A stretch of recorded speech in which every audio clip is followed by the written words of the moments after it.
नमस्कार and I welcome to all of you in Global Lookout. दोस्तों, recently Suella Braverman जो कि एक यूके की एमपी हैं और होम सेक्रेटरी भी हैं यूके की, रिसेंटली इनको first queen Elizabeth II award भी मिला था। ये एक इंडियन ओरिजिन की महिला है और हाल में ही इनने बहुत ज्यादा शॉकिंग स्टेटमेंट दिया है। इनने कहा है इंडिया के साथ जो यूके की ट्रेड डील होने वाली है उससे मेरे को डर लगता है कि ये जो इमिग्रेंट्स हैं इंडिया से उनको बहुत ज्यादा बढ़ा देगा। ऑलरेडी इनका कहना है कि इंडियंस जो है वो largest number of visa overstayer हैं यूके में, यानी वीजा एक्सपायर होने के बाद भी वो रहते हैं यूके में। अब इस स्टेटमेंट को इजी लिया नहीं गया है इंडिया में और ये भी कहा जा रहा है कि इस स्टेटमेंट की वजह से हो सकता है इंडिया और यूके की ये जो ट्रेड डील थी ये भी कोलैप्स कर जाए, यानी ये ट्रेड डील फाइनल ना हो पाए। इससे पहले ये प्लान था कि दिवाली तक इसको फाइनलाइज कर दिया जाएगा और बोरिस जॉनसन जो कि पूर्व प्रधानमंत्री थे यूके के, उनने इस चीज को डिसाइड किया था और उन्हीं की अगुवाई में इस साल के शुरुआत में इंडिया और यूके के बीच जो बातचीत थी इस ट्रेड एग्रीमेंट को लेके वो शुरू की गई थी, इस उम्मीद के साथ कि दोनों कंट्रीज को इससे फायदा होगा और इसकी वजह से जॉब्स और प्रोडक्शन दोनों कंट्री में बढ़ेगा, जिसका फायदा उनकी इकोनॉमीज को मिलेगा। लेकिन अब अलग-अलग इस ट्रेड एग्रीमेंट को साइन करने से पहले प्रॉब्लम्स खड़ी हो रही हैं। फाइनली देखते हैं कब तक ये ट्रेड एग्रीमेंट साइन होता है। रिसेंटली यूके की तरफ से ये कहा गया है कि हम लोग जो ये ट्रेड एग्रीमेंट है इसको जल्दी से जल्दी साइन करना चाहते हैं, लेकिन इसकी क्वालिटी पे कोई कॉम्प्रोमाइज नहीं करना चाहते हैं। तो देखेंगे और हम लोग इस ट्रेड एग्रीमेंट के बारे में, इंडिया और यूके के बारे में, प्लस ये जो वर्ड आप लोग बार बार सुनते हैं FTA, PTA, सीपा, सीका और इस तरह के जो भी वर्ड्स होते हैं इसके बारे में बहुत कुछ आप लोग को जानने को मिलेगा इस वीडियो में। बस एंड तक बने रहना और वीडियो अगर अच्छा लगे तो लाइक, कमेंट, शेयर, सब्सक्राइब जरूर करना। एडम स्मिथ का एक स्टेटमेंट है, every man lives by exchanging or becomes in some measure a merchant, यानी हर आदमी अपनी जरूरतों के हिसाब से सामान का आदान प्रदान करता है, इसलिए हर आदमी एक तरह से मर्चेंट है। यही सेम चीज अप्लाई होती है कंट्रीज में भी। कोई भी कंट्री आज के टाइम में ये नहीं कह सकती कि हम किसी भी कंट्री के साथ ट्रेड नहीं करेंगे और पूरी तरीके से क्लोज्ड इकोनॉमी इस्टेब्लिश करेंगे। ऐसा करने में उसी का बहुत ज्यादा नुकसान होगा। कंट्रीज अपने फायदे के हिसाब से एक दूसरी कंट्री के साथ एंगेज करती हैं और ट्रेड करती हैं ताकि अपनी जो जरूरतें हैं उसको पूरा किया जा सके। इन्हीं जरूरतों और इकोनॉमिकल और सोशल मजबूरियों की वजह से इंडिया और यूके ने भी डिसाइड किया था कि हम लोग आपस में जो ट्रेड एग्रीमेंट है वो साइन करेंगे ताकि और आसानी से ट्रेड कर सके। इसीलिए दोनों ने FTA साइन करने का प्लान बनाया था और ये जो FTA होना था ये गुड और सर्विस और इन्वेस्टमेंट के अलावा IPR यानी intellectual property right, geographical indication, sustainability, digital technology, anti corruption को भी इंक्लूड करने वाला था। और इन सब पे भी डील होने वाली थी इंडिया और यूके के बीच, जो कि 5th और 6th लार्जेस्ट इकोनॉमी है। अब इसके बारे में आपको पता ही होगा, इंडिया ने रिसेंटली यूके को पीछे करके 5वीं सबसे बड़ी इकोनॉमी का पायदान हासिल किया है। अगर दोनों कंट्रीज में हम लोग ट्रेड की बात करें तो इंडिया यूके से metal ores, scraps, mechanical machinery, intermediary machinery, non ferrous metal, other business service, ये सब इंपोर्ट करता है। इसी तरह से कुछ चीजें हैं जो इंडिया एक्सपोर्ट करता है यूके में, और वो है mechanical machinery, clothing, refined oil, financial service और इसी तरह के गुड और सर्विस। इन सब के अलावा इंडिया का जो सबसे बड़ा एक्सपोर्ट होता है वो होता है बिजनेस सर्विसेज में, यानी सर्विसेज का एक्सपोर्ट इंडिया ज्यादा करता है। चाहे वो यहाँ से लेबर्स जाके वहां पर काम करते हैं, और लेबर्स का मतलब ये नहीं है कि सिर्फ छोटे मोटे काम करने के लेबर्स, जो भी वर्कफोर्स हो, चाहे वो टैक्स सर्विस प्रोवाइड करने वाले हो या फिर हेल्थ सेक्टर के हो, इन सबको हम लोग लेबर या फिर वर्कफोर्स में इंक्लूड करेंगे। तो चाहे उसमें ये जो लोग हैं वहां जाके सर्विस प्रोवाइड करते हैं वो हो, चाहे फिर आउटसोर्सिंग जो यूके करता है इंडिया से वो हो, ये एक बड़ा एक्सपोर्ट है इंडिया की तरफ से यूके को।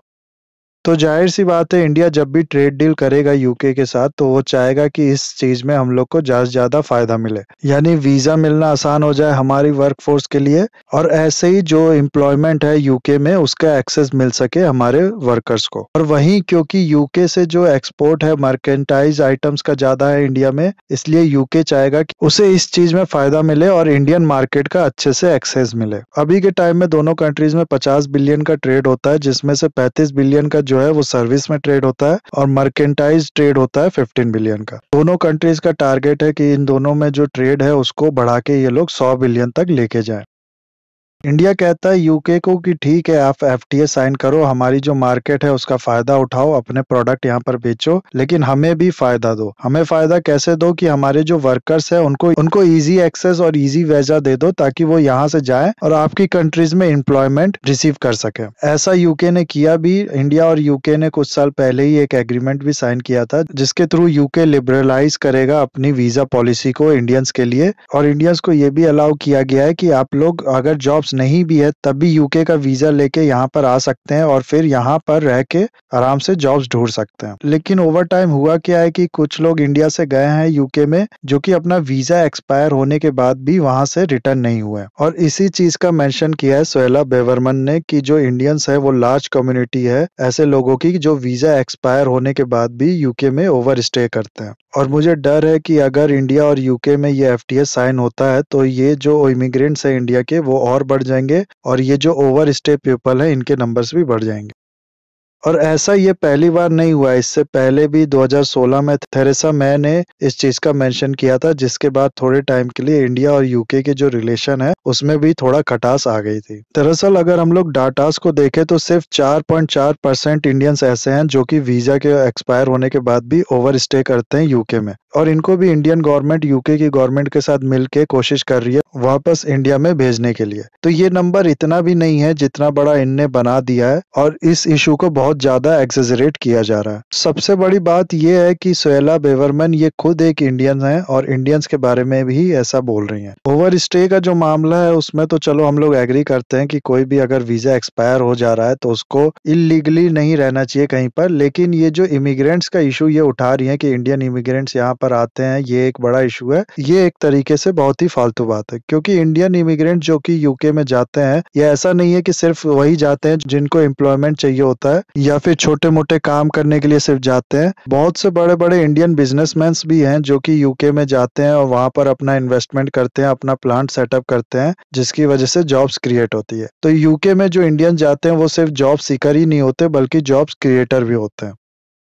और दोनों का ही बहुत बड़ा कंट्रीब्यूशन होता है यूके की इकोनॉमी में। आज के टाइम में इंडियन कंपनीज या फिर इंडियंस जो है वो यूके में लगभग 6000 डायरेक्ट जॉब्स क्रिएट करते हैं। इंडिया जो है वो second largest international job creator है यूके में, जबकि 2018 में सिर्फ 4000 डायरेक्ट जॉब्स क्रिएट करते थे इंडियंस यूके में। इसके अलावा इंडिया जो है वो सेकंड लार्जेस्ट इन्वेस्टर भी है यूके में 2020-21 में। तो ऐसा नहीं है कि इंडियंस सिर्फ जॉब्स लेने ही जाते हैं, बल्कि जो इंडियंस यहाँ से जाते हैं वो यूके में काफी जॉब्स भी क्रिएट करते हैं, और ये जो रिलेशन है इससे सिर्फ इंडिया को नहीं बल्कि दोनों को फायदा है। यही चीज same ministry of external affairs के स्पोक्स पर्सन ने भी कहा है। ये जो स्टेटमेंट था ब्रिटिश एमपी का उसके रिप्लाई में इनने कहा है कि जो एफटीए है उसको कंक्लूड करने में दोनों कंट्रीज का फायदा है और सारे नेगोशिएशंस में गिव एंड टेक होता है। मतलब इनडायरेक्टली इनका ये कहना है कि आप कोई एहसान नहीं कर रहे बल्कि आप ही चाहते थे कि ये जो एफटीए है जल्दी से जल्दी साइन हो।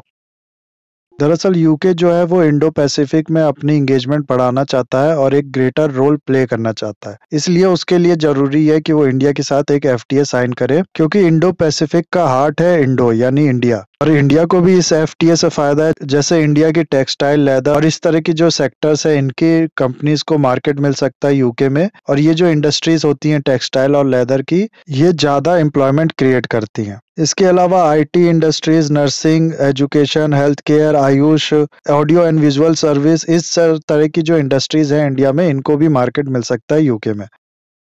साथ ही साथ यूके को भी लगता है कि चाइना उसके लिए एक बड़ा चैलेंज है, और इंडिया के लिए तो खैर ऑलरेडी प्रॉब्लम क्रिएट कर ही रहा है चाइना। तो इन दोनों कंट्रीज का साथ में आने में, आपस में एंगेज करने से चाइना से भी डील करने में इनको फायदा मिलेगा। प्लस इंडियन स्टार्टअप जो हैं इनको एक्सेस भी मिल सकता है यूके की बैंक्स का।